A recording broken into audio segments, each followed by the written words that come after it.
Assalamualaikum warahmatullahi wabarakatuh dan salam sejahtera untuk kita semua. Perkenalkan, nama saya Arum Skartriati sebagai pemateri pertama dari kelompok 6 kelas 1C Prodi Pendidikan Matematik. Sebelumnya saya ingin mengucapkan ribuan terima kasih kepada dosen pengampu mata kuliah Budaya Melalui Riau, yaitu Ibu Profesor Dr. Hajah Hasna Faizah ARM PUN. Nah, pada kesempatan kali ini saya akan memberikan penjelasan mengenai adat Melayu Riau. Takrif adat masyarakat Melayu Riau. Nah, sebelumnya apa sih pengertian dari adat? Adat adalah kebiasaan yang sudah menjadi identitas komunitas suatu suku dalam menuruti aturan dari hasil kesepakatan bersama suatu komunitas untuk mengatur aktivitas anggotanya dalam hubungan dengan pencipta, sesama manusia, dan juga lingkungannya.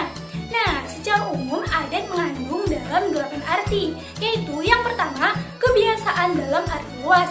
Yang kedua, aturan di dalam masyarakat yang menentukan kepatutan dan juga ketidakpatutan. Yang ketiga, pemberlakuan aturan-aturan alamiah.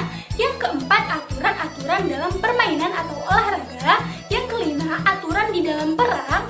Yang keenam, denda yang ditetapkan oleh kebiasaan. Yang ketujuh, hukum secara umum. Dan yang terakhir, hukum kesultanan aristokrat. Di dalam adat istiadat Melayu Riau, masing-masing wilayah budaya memiliki konsep yang beragam. Namun secara umum, konsep adat dikenal dalam 4 konsep. Nah, apa-apa saja sih konsep dari adat? Yang pertama yaitu adat yang sebenar adat. Yang kedua, adat yang diadatkan. Yang ketiga, adat yang teradatkan. Dan yang terakhir yaitu adat istiadat. Konsep adat yang pertama yaitu adat yang sebenar adat. Nah, adat yang sebenar adat adalah adat yang asli dalam bentuk hukum-hukum alam dan tidak dapat diubah oleh akal pikiran dan hawa nafsu manusia.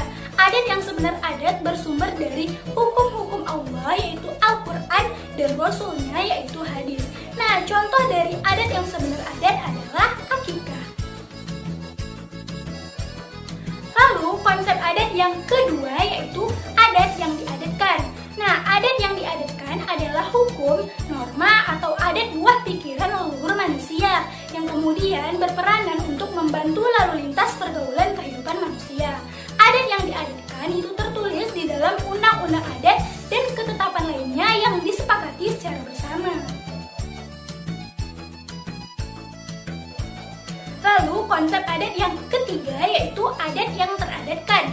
Nah, adat yang teradatkan merupakan aturan budi pekerti sehingga membuat penampilan manusia yang berbudi bahasa dipelihara dari generasi kepada generasi berikutnya sehingga menjadi tradisi budi pekerti orang Melayu. Nah, konsep adat yang terakhir yaitu adalah adat istiadat. Nah, adat istiadat ini adalah tradisi yang ada dalam persukuan dan pelaksanaannya diserahkan kepada suku-suku masing-masing. Nah, contoh dari adat istiadat yaitu adanya adat perkawinan di dalam masyarakat Melayu dan adat-adat lainnya. Lalu selanjutnya yaitu kekerabatan matrilineal dan patrilineal. Yang pertama yaitu pola residensi.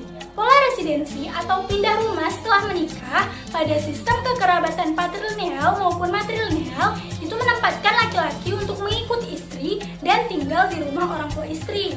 Nah, hal ini dikarenakan pihak perempuan harus dibantu oleh pihak laki-laki dan menjaga orang tua adalah tugas seorang perempuan walaupun dia telah bersuami.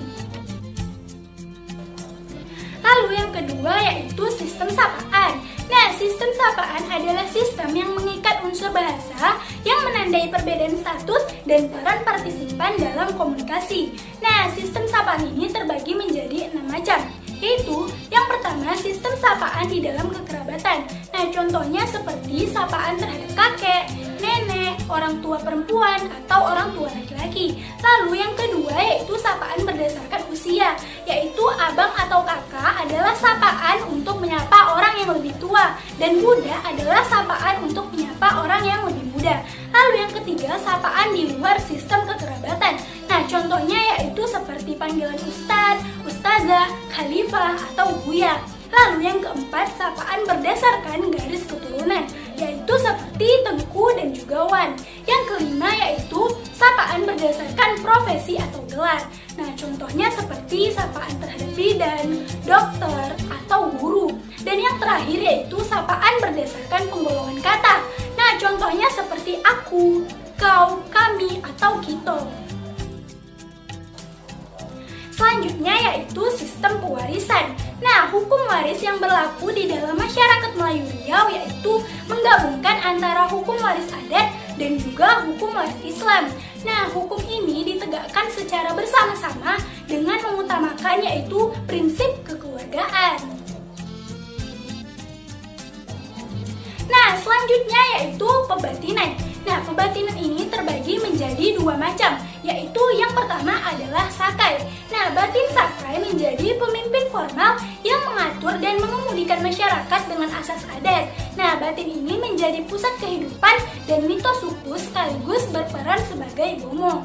Lalu yang kedua yaitu talang mama. Nah, pada masa awal masyarakat talang mama itu dipimpin oleh seorang patih. Tetapi untuk saat ini, patih kehilangan kedudukan dan yang memainkan peranannya adalah batin yang berkedudukan di setiap talang. Nah, materi selanjutnya yaitu mengenai kekhalifahan. Nah, khalifah merupakan pimpinan dari satu kekhalifahan yang tetap berada di bawah kekuasaan raja. Nah, khalifah bertugas sebagai pembantu raja dalam menyelesaikan masalah-masalah tertentu, seperti menyelesaikan perkara adat di dalam musyawarah dewan. Dan materi yang terakhir yaitu mengenai kerajaan.